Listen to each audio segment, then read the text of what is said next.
Yu-Gi-Oh! Is a trading card game we love, but is it worth the investment we make into it sometimes? In this series, both Hotshot Frontier and myself discuss whether a new set to be released or older set is treasure or trash. We give our opinions on different areas of the set, whether it be reprints, money cards, and the different archetypes that are new and the ones that are getting support. But with the economy experiencing inflation and that trickling down into the Yu-Gi-Oh card game, can the demand for Yu-Gi-Oh hold up with the surge in price for products? What's up, everybody? We are back with another treasure or trash. But yeah, as you can see on our screen here, we are going back in time with Hotshot Frontier and Sparkman, hitting you with the Rise of the Duelist booster box and Rise of the Duelist set in general. So, yeah, I mean, Hotshot, how do you feel about this set? This set was amazing. Yeah. This set came out, was it 2020 or it was 2020, I believe. I think so. And this was like, I think the pandemic had just started, or it was a little before. Woo! And a lot of vendors were having issues actually getting product back, like getting a lot of product. So this set was heavily affected by that. Yeah. Plus, this set was actually very, very amazing. You had Triple Tactics Talents, you had Forbidden Droplet. Yeah. Those two cards were above 100 for so long because those cards are just meta impactful.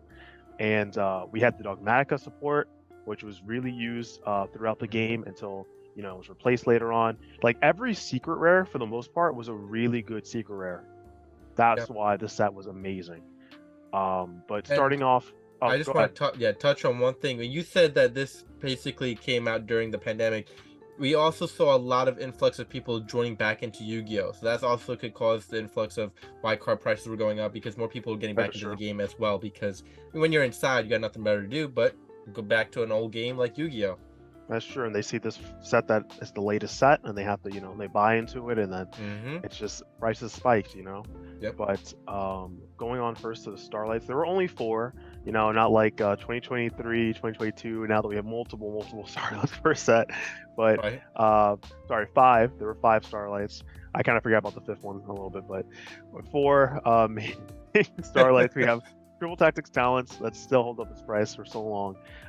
It just looks amazing in person. I've seen it in person; it looks really good. But we have Dogmatica Ecclesia, the Virtuous, another really, really cool Starlight that got reprinted.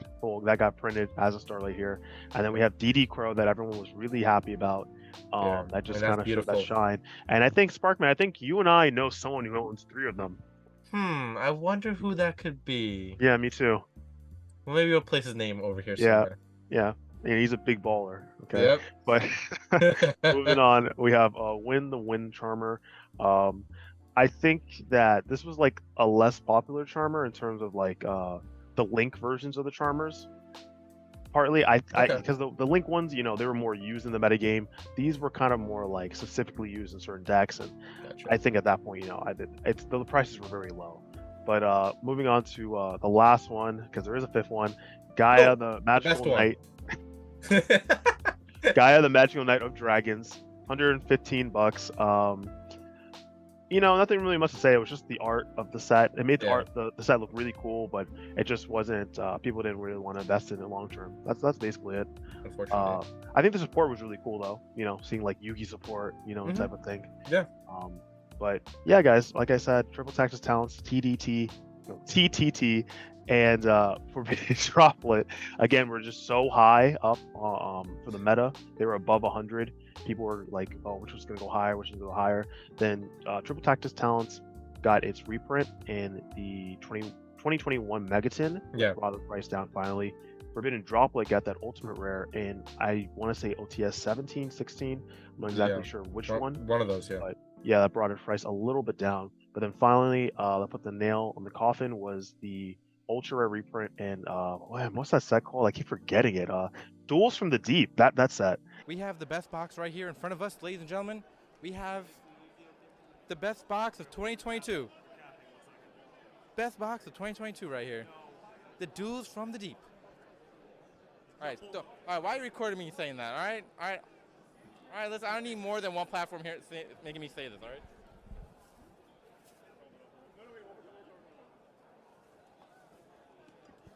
And then it got another reprint in the 2022 Megatons.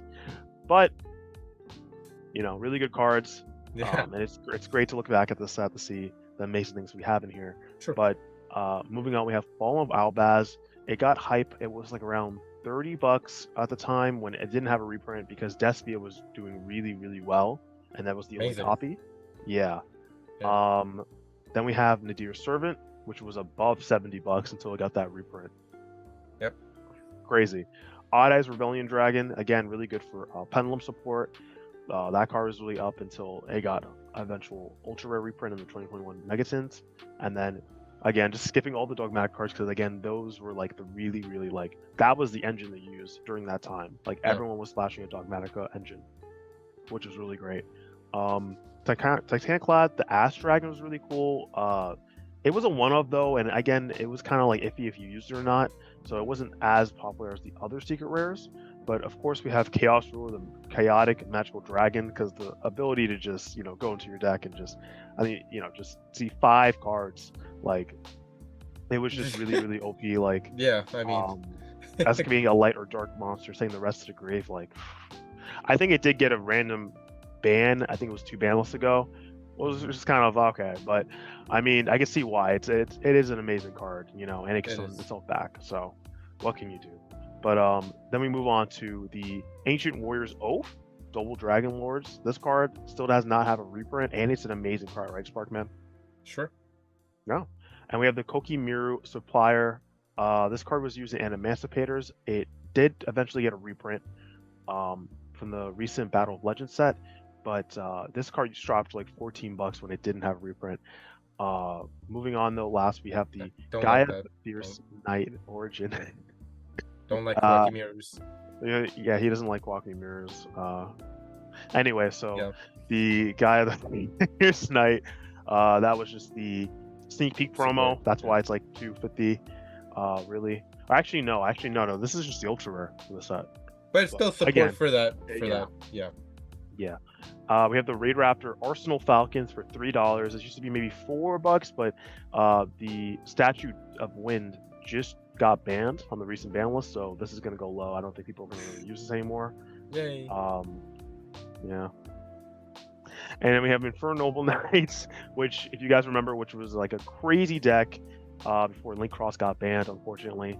But yeah, they're just there. They're pretty cheap. You can't really do too much with the deck now, unfortunately. Moving on, Emancipators Friends. Okay, I'm sorry. This was actually the worst secret. This was actually a terrible secret, and even Emancipators didn't use this card. It was.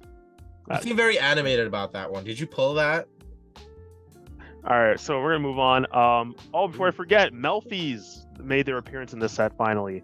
I think it was the Legendary Duelist Season 1 that had a Melfi, the original Melfi normal monster, as like a preview for the next set, which was Rise of the Duelist. And then Melfi's kind of made that huge comeback here, right? We had Dragon Maid support, there was Rika Queen Strena, Rika support, more Dogmatica. Punishment was a really good card, a good staple. Ice Dragon's Prison used to be a $30 card. That was a hitter. That was crazy. It was like what, $7? I was like, I'm good. Went to 30. I'm like, oh, I made a mistake. But finally, we have Shaddoll Schism. Mm-hmm. This card was like $10-15. Really good for Shaddolls when you summon something and then it can just send something from your opponent's side of the field. Really strong effect. And guys, that's pretty much it. I mean, again, I think there are a lot of notable stuff like the Fluffle and Frightfur type of support with Edgem Scythe and the Whale, which is a really good card that can just keep chaining itself. But Sparkman, do you have anything else to add? I mean, honestly, this set really aged well. Like, it aged really well. No matter how many reprints a lot of these cards got, like Forbidden Droplet or even Triple Tax Talent, these cards still are holding a good price point at around the $30 range. So it doesn't even matter how many times it got reprinted. Like, the original set of the card is holding like amazing value. Like, it's actually kind of nutty. Starlights were amazing as well. I mean, DD Crow and Triple Tax Talent do their job in making the set like hold a lot of value as well. And again, there's a lot of cards in here that maybe still not even that used as much as today, but still used primarily like here and there. So I do think it's a good set. I think it aged well, and nothing but good things to say about it. Yeah. And the thing too is like, if any of these cards become like prismatic secret rares, then the original price from this set will drop. Like from that card will drop. Like if Forbidden Droplet didn't get that ultra, he got like a prismatic secret rare, then it would definitely drop. But see, a lot of them are just kind of like the highest card, like the in terms of like it's a secret rare, so it's still holding up that price point. If you want to get that and upgrade your current card to like this type of rarity, which is nice.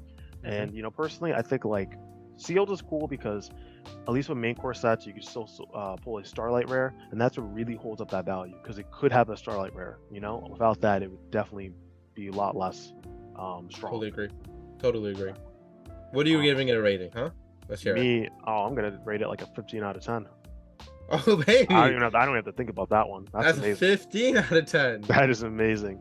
It was the timing was crazy. The delays, it was insane. I got a few boxes. I had pulled a few of these cards. I pulled a playset of Triple Tactics Talent and one Forbidden Droplet. Like I had really enjoyed this set. This set did me right. Okay, it did me right. Okay, well I'm giving it a 9.9999999 because I do believe it almost hits a 10, but it's not there. It's just not there. So I don't disagree with your rating. I just will say, I'm sorry, Malik. I talked to him. I don't know why he didn't. Why he's still doing that, but anyway, sorry. I had something on my mind there. But why do you feel like it doesn't deserve a perfect score? No, it's just the next closest thing to a 10. I just wanted to annoy Malik, so that's why I had to give it a 9.999. But one of our viewers don't like me giving 9.93. They don't like doing that, but I gotta continue the trend. But if you want, I'll give it a 10.2. What type of person Sparkman is. Okay, anyway. Yeah. So it's a great set. 100 out of 10. 100 out of 10. It's amazing. It's definitely a great set. A lot of great starlights. I can't even speak these days. Starlights. A lot of good secret rares as well. But like I said, it holds great value and one of the sets that just aged really, really well. And without a doubt, you need to hear Treasure Trash. It's a treasure. I mean, come on. Treasure, guys. Absolute treasure. I don't think we can really debate much about that. But I kind of like this. I like going back in time and seeing like reviewing a past set because it kind of brings back a lot of warm memories. Sure. Until we get to a set that did me very wrong, then I'm going to be very upset. I'll get that like a 1. But I had fun reviewing this with you, Sparkman. Go ahead and take us away. Okay, everybody. Well, we hope you enjoyed the video from yours truly, Sparkman and HOTSHOT Frontier. We'll catch you in the next one. Hope you enjoyed Treasure Trash, and we'll be doing many more to come. Peace out, and see you later.